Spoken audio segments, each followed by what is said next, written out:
As I did in my book, I analyzed some 20 global problems in some detail, and about 8 of them, 7 or 8 of them, were problems of sharing the planet. In other terms, the environmental issues like dangerous climate change, ozone, biodiversity losses, deforestation, water deficits, and so forth. About a third of them had to do with sharing not so much the planet, but sharing our humanity. In other terms, economic and social issues that take a worldwide coalition to solve, like poverty itself, education for all, which could be the big lever to solve the other issues. Peacekeeping, terrorism fighting is another one, and many others such issues, including the terrifying issues of AIDS, malaria, tuberculosis, SARS, avian flu, and other contagious diseases.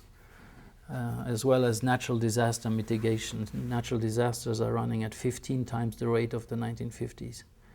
And then the third group of issues I looked at have to do with regulatory issues where you need some minimum critical mass of global rules on biotechnology research, for instance, electronic commerce, migration and labor rights, etc. And as I looked at these issues, I found that they all had politically and technically feasible solutions, even climate change. I found that to solve them would take probably only $1 trillion a year, which is roughly 3% of world GDP and therefore affordable, and a small number compared to the huge cost of not solving an issue like climate change. On the other hand, I found that these were issues that we couldn't wait 30, 40, 50 years to solve them. They had to be solved yesterday or in 5 years, 10 years, maximum 20 years. So there's a one-time window to solve them before they get out of hand, particularly the environmental issues of the first group.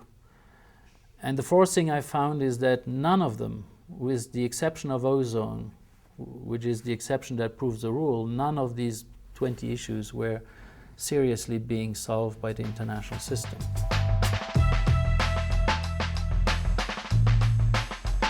I asked myself, why is that? And I took the international system apart into 4 pieces. The first piece is treaties and conventions, which is the normal way in which nation states get together to solve global issues.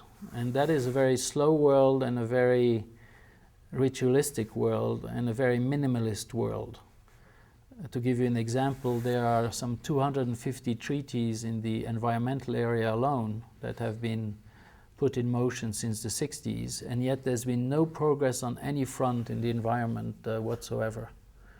And that is because treaties are either very small, like Kyoto. Kyoto is a tiny, tiny fraction of what we ought to be doing to stabilize carbon dioxide concentrations.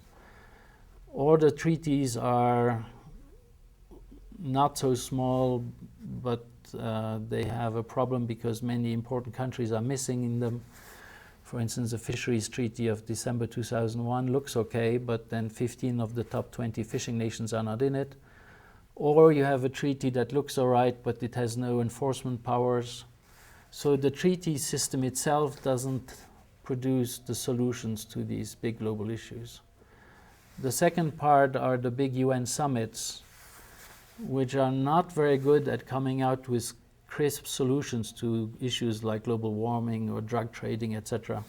They're just good at elevating awareness for a few weeks, but they're too shallow to be good at deep down problem solving.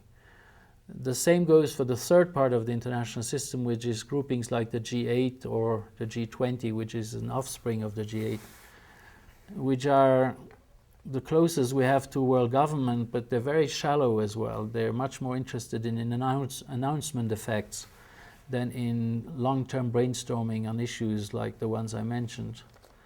And finally, you have 45 or so international organizations, IMF, World Bank, WTO, and many UN agencies and programs. And those are doing good work, like, by the way, the G8 and the treaties and all the other things I mentioned.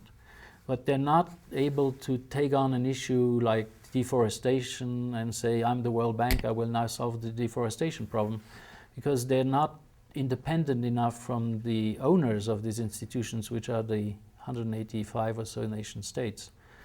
And they're very small, despite the fact that we often talk about the IMF and the World Bank and others as these huge bureaucratic machines. They're very, very small compared to these issues that I'm talking about.